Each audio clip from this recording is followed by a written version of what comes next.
Jeff Bezos is viewed by as many as the richest person to have ever walked the earth. However, there are many billionaires and even trillionaires that have come before him. That being said, it can be challenging to estimate the wealth of someone who was born in the 1400s or someone who owned a kingdom. But using the opinions of several different experts, a pretty clear list can be compiled. Today, we're going to take a look at the top 10 richest people of all time and see how they earned their wealth and what exactly they used it for. Number 10. William the Conqueror, $230 billion. When you have the word conqueror in your name, chances are you're going to have quite a few assets. William the Conqueror was born around 1028 and went on to become the first Norman king of England. His estimated fortune reached its height at around $230 billion, a little less than double Jeff Bezos' fortune. So how did he amass such a wealth? Well, his name gives that one away. As one did in England back in the heyday, William earned his fortune by pillaging pretty much everyone. He conquered England in 1066, a conquest that saw the loss of around 100,000 lives. When he was crowned king, he did several things that shifted England. He banned slavery and made everyone in England speak Franglish because he wasn't fluent in English. During his wealthy reign, he had over 500 castles built across England and Wales, and he became one of the largest landowners in England of all time. He was known to eat well and wear fine clothes, so much so that when he passed in 1087, his clothes and jewelry were immediately stripped from his body by looters, leaving him naked. Number 9. Osman Ali Khan, $236 billion. One of the most recent billionaires on our list, Osman Ali Khan was featured on the cover of Time magazine in 1937 as the world's richest person. The last ruler of the princely state in Hyderabad in India, his wealth was well known. So how wealthy was he exactly? Modern experts estimate that his wealth hovered around $236 billion, but the Guinness Book of World Records claimed that he was worth $750 billion. Unfortunately, we'll have to go with the experts on this one. That being said, Osman Ali Khan lived a life few of us could ever imagine. The Jacob diamond, which is the 5th biggest polished diamond in the world, was in his constant possession. One might assume he would set it on a ring, or a necklace, or a glass case. But Osman Ali Khan used the precious diamond as a paperweight in his office. But that wasn't the only jewel he owned. He owned a large collection of jewels, known as the Jewels of Nizams, that were passed down from ruler to ruler. This collection included 173 jewels, including 2,000 carats worth of emeralds, dozens of pearl-studded necklaces, buckles, earrings, crowns, armbands, and the Satalada, a necklace embedded with 465 pearls. Altogether, the jewels are estimated to be worth $2 billion, only a fraction of his immense wealth. Yet, despite owning such a wealth, living in a massive palace, owning 50 Rolls-Royce vehicles, and having 300 servants, Osman didn't always reflect his financial status. He was known to wear the same hat for nearly his entire life. He ate his food on a tin plate and was known to beg his guests to bum a cigarette. He was even known to knit his own socks. Over the course of his rule, he introduced electricity, airplanes, and railways to the district. He was also known for donating much of his wealth to educational institutions and religious institutions throughout India. Number 8. Nikolai Romanov, $300 billion. Russia has had its fair share of wealthy families, and the Romanovs are perhaps the most well-known. Unfortunately for them, their wealth is one of the reasons they were massacred. Nikolai Romanov, the last Tsar of Russia, was estimated to have around $300 billion to his name. He's viewed by many modern historians as a weak, incompetent leader, and historians weren't the only ones who felt that way. Nikolai was even credited himself saying, "I am not prepared to be a Tsar. I never wanted to be one. I know nothing of the business of ruling." However, his incompetence and reluctance to be a ruler doesn't mean he didn't enjoy his spoils. He had an annual salary of 200,000 rubles, with an additional 20,000 rubles to spend on clothes and miscellaneous items. However, he constantly overshot that $20,000 limit, often spending an additional 150,000 rubles. For reference, factory workers only earned 500 rubles per year, and high-ranking generals only made 5,000 rubles. His spending money was 40 times that of the annual salary of an average worker. So, what exactly did he spend all that money on. Pretty much anything he wanted. He regularly spent 20,000 rubles to have clothes and military uniforms custom made for himself. His wife also joined in on these shopping sprees. She was known to spend 40,000 rubles on extravagant jewelry. Then there are the events that Nikolai spent his money on. His coronation was the most expensive coronation in Russia's history. 24 tons of silver and gold tableware were brought to the event. A choir of 1,200 people were hired to serenade the couple. He loved to throw parties for his country and himself. On the 300th anniversary of the dynasty, he celebrated by pardoning all civil debts and had over 1.5 million gold, silver, and bronze medals made to commemorate the event. In addition, he mass-produced postal stamps, handkerchiefs, and mugs that celebrated the event. Basically, he sent everyone away with really expensive goodie bags. He was also known for eating extravagant meals and going on lavish trips. His kitchen was manned by 55 people and offered 3 levels of meals. The most simple still included a 4-course breakfast, 5-course lunch, and a 4-course dinner. The food was so upscale that the leftovers were served as delicacies at local restaurants. His trips were most often hunting trips. 50 crew members were brought to make the experience as luxury as possible, and that included painters who would paint scenes from the hunt. His annual hunting budget was equivalent to the yearly salary of 100 school teachers. If that's not extravagant wealth, well, I don't know what is. Number 7. Andrew Carnegie, $309 billion. When you think of wealthy American families, chances are the Carnegies come to mind. Andrew Carnegie was a steel magnate who went from working in a factory changing spools of thread to having a net worth of $309 billion.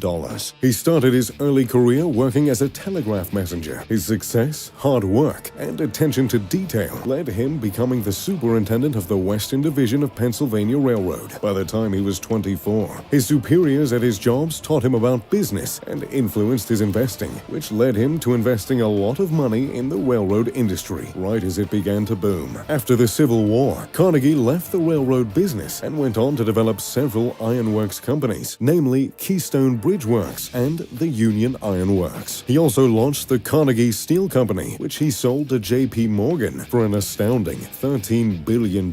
His wealth was immense and well known, but he took a rather modern approach to using it. He wrote a book, The Gospel of Wealth, which discusses the wealthy's social responsibility. His most famous quote, "The man who dies rich dies disgraced," was also practiced by him. He donated the equivalent of $4.8 billion to charities and, upon his death, gave most of it away. He left his family with a small sum of his wealth and also left sizable amounts to his housekeeper, nurse, maid servant, and his butler. Number 6. Jacob Fugger, $400 billion.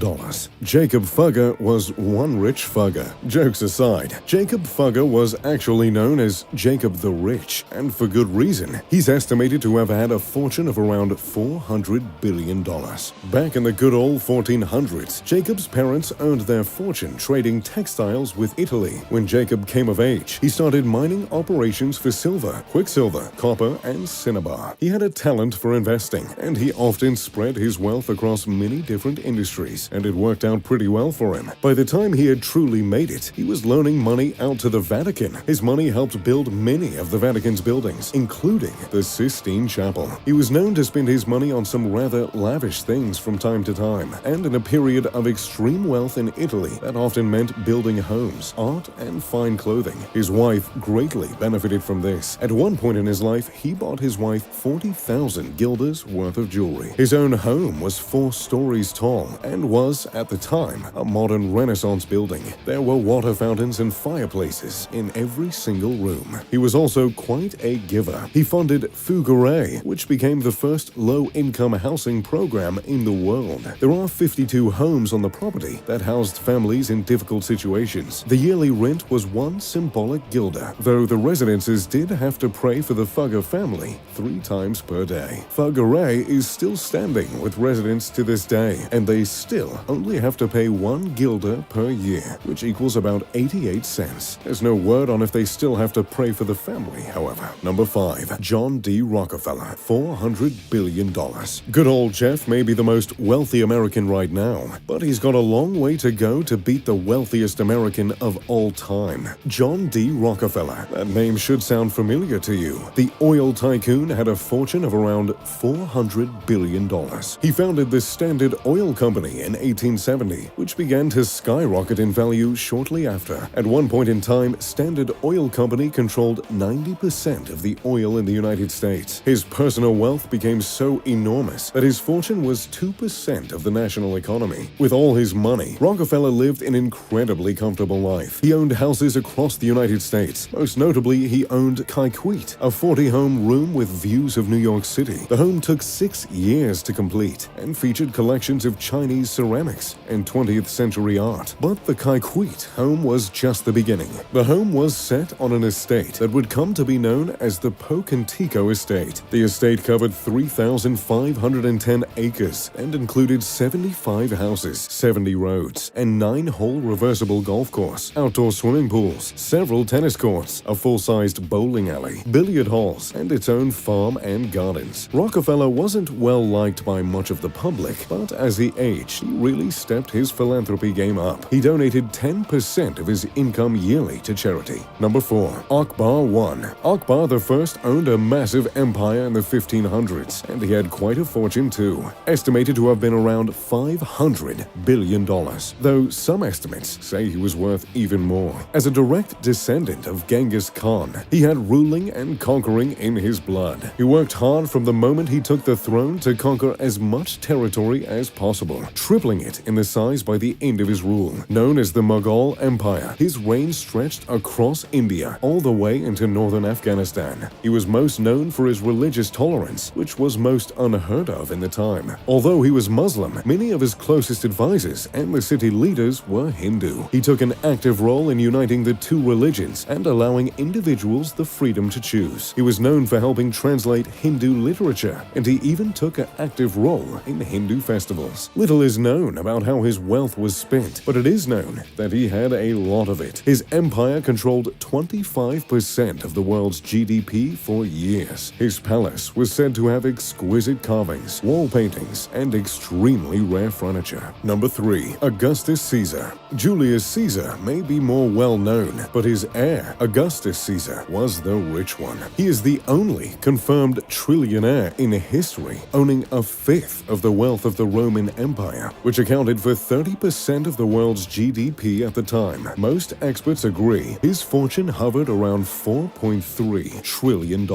On top of the wealth his position as emperor brought, much of his fortune came from inheritance. He inherited 75% of Julius Caesar's wealth, and while no one knows exactly how much that is, Julius was known to have left 300 sesterces to every Roman citizen upon his death. At the time, 300 sesterces was worth 4 months' wages, and that barely put a dent in his finances. But it wasn't just Julius who gave Augustus money. Several wealthy families were known to leave part of their estate to the emperor, hoping it would bring political safety to their own children. During his 40-year affluent reign, he doubles the size of the Roman Empire. He founded a standing army, police and fire services, a courier system, and roads, effectively bringing Rome into the modern age. During his life, he lived in a palace now known as the House of Augustus. The House of Augustus featured entire rooms dedicated to art and weapons. Mosaics were said to cover every floor, and frescoes were said to cover every wall. Upon his death, one of the last recorded things he said was, "I found Rome of clay. I leave it to you of marble." Indeed, his rule ushered in a 200-year era of peace and prosperity in the empire. Number 2. Shizong of Song. The runner-up for the most wealthy person in history is also one of the most mysterious on our list. Emperor Shizong of Song reigned from 1067 to 1085. Lucky for him, this was during an extremely affluent and prosperous era of China. They were the top makers of bronzeware in the world, and farmers were granted the rights to own their own property. The production of rice skyrocketed and became a staple of the economy, making them a commercial superpower. In addition to this, gunpowder, printing, and magnetic compasses were invented during this time. The Song dynasty was able to create the world's first paper money and also formed the world's first navy. The navy allowed them to defend their trade routes, which protected their products. With all this innovation, Emperor Shenzong controlled 30% of the global GDP, and with a highly centralized economy, Shizong had immense control over over the money. His wealth has been called immeasurable. Experts know it is trillions of dollars, but it's hard to pin down an exact amount. Much of his financial status is attributed to the fact that he formed and increased tax collection hundreds of years ahead of European governments. But even with his wealth, Zhejiang was known for being fairly giving. He is viewed as a forerunner of the modern welfare system. His policies actively improve the situations of the unemployed, the homeless, and the peasants. Number 1. The most wealthy person in the history of the world may be someone you've never heard of, but after this, you won't forget him. Mansa Musa controlled a fortune so vast, so extravagant, that modern historians cannot even fathom how much he truly had. He rode across Africa on zebras, carrying thousands of pounds of gold, and that was the equivalent of spare change to him. He became the ruler of the Mali Empire in the early 1300s, when his predecessor went missing, trying to find the end of the Atlantic Ocean. It's too bad his predecessor couldn't just stick to land, because he would have had a pretty incredible life. During Mansa Musa's rule, Europe was struggling immensely. Things like the Great Famine, Civil War, and a fun little thing called Black Death brought all the kingdoms of Europe to its knees. But Mali was doing fantastic. It was the world's largest producers of gold and salt, which were the two most important products at the time. Mansa Musa conquered 24 cities and their surrounding districts within the first few years of his rule, yet he remained distant from the rest of the world. Even in Egypt and the Middle East, little was known about him. But that all changed when Mansa Musa began his journey to Mecca. As a Muslim, the pilgrimage was an important part of his religion, but when you have that kind of money, you don't exactly have to rough it. His voyage to Mecca covered 4,000 miles, and he didn't go at it alone. He brought tens of thousands of soldiers, slaves, and heralds. Every single person wore Persian silk and carried gold staffs. The camels and horses carried hundreds of pounds of gold. There were at least 80 camels that carried between 50 to 300 pounds each. As he journeyed through Africa, he was a spectacle for all to see. He often spent frivolously in cities and even gave gold as gifts. Upon hearing he was approaching Cairo, Al-Nasir, the Sultan, ordered him to visit his palace. Mansa Musa refused, but finally agreed to go upon Al-Nasir's constant insistence. There was a moment of tension with Mansa Musa refused to kiss Al-Nasir's feet, which was a common gesture of respect at the time. He eventually conceded, and Al-Nasir offered him lodging for the night. His time in Cairo was one few could forget, but by the time he left, the streets were covered in gold, and the people were basking in the fortune he had given them. But unfortunately, giving the fortune became a problem. His gifts depreciated the value of metal, and it would take 12 years for the city of Cairo, Medina, and Mecca to financially recover. It is said on his long journey to Mecca that he funded a mosque being built every single Friday. Upon arriving in Mecca, he turned himself to his religion and studies for days at a time. When he returned home, he got to working on building palaces, mosques, and universities throughout his empire. He created Sankor Madrasa, a leading center and university. The university housed 1 million manuscripts, rivaling even that of the Library of Alexandria. Unfortunately, soon after Mansa Musa's death, the Empire of Mali began to fall. Constant civil war began to weaken the country, and its ability to trade began to diminish. By the 1600s, Mali was being invaded by European cities to exploit its resources, and the rest is history. So, there you have it, the 10 wealthiest people in history. Do you think Jeff Bezos will pass them? Let me know in the comment section down below. If you enjoyed the video, make sure to leave a like and subscribe. Oh, and turn on post notifications. As always, I'm Mr. Luxury. Pip pip to doodly do.